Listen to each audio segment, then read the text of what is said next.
সামান্য ভুলেও নিমিষেই ছারখার হতে পারে বিশাল এই স্থাপনা। 1986 সালে ইউক্রেনের চেরনোবিল এবং 2011 সালে জাপানের ফুকুশিমায় পারমাণবিক চুল্লি গলে তেজস্ক্রিয়তায় প্রাণ হারিয়েছিল হাজারো মানুষ। সেই জনপদগুলো আজও জনমানবহীন মরুভূমি, এমনকি কয়েক প্রজন্ম ধরে সেখানে জন্ম নিচ্ছে বিকলাঙ্গ শিশু। এমন চরম সতর্কতা মাথায় নিয়েই শুরু হলো রূপপুর পারমাণবিক বিদ্যুৎ কেন্দ্রের যাত্রা। চুল্লিতে ইউরেনিয়াম লোড করার মাধ্যমে বাংলাদেশ এখন বিশ্বের 33তম পরমাণু শক্তির দেশ। সাধারণ বিদ্যুৎ কেন্দ্রে কয়লা পোড়ানো হলেও এখানে পদ্ধতি ভিন্ন।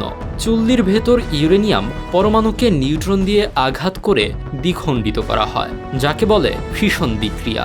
এই বিভাজনে তৈরি হওয়া প্রচণ্ড তাপ পানি ফুটিয়ে বাষ্প তৈরি করে, যা বিশাল টারবাইন ঘুরিয়ে বিদ্যুৎ উৎপন্ন করে।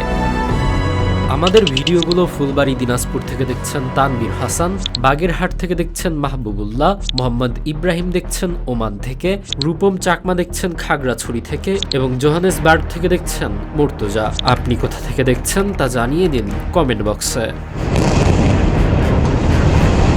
বিপর্যয় এড়াতে এখানে রাশিয়ার আধুনিক VVER-1200 প্রযুক্তিতে রয়েছে কোর ক্যাচার ও প্যাসিভ সেফটি, যা বিদ্যুৎ সংযোগ বিচ্ছিন্ন হলেও স্বয়ংক্রিয়ভাবে তেজস্ক্রিয়তা আটকে দেবে।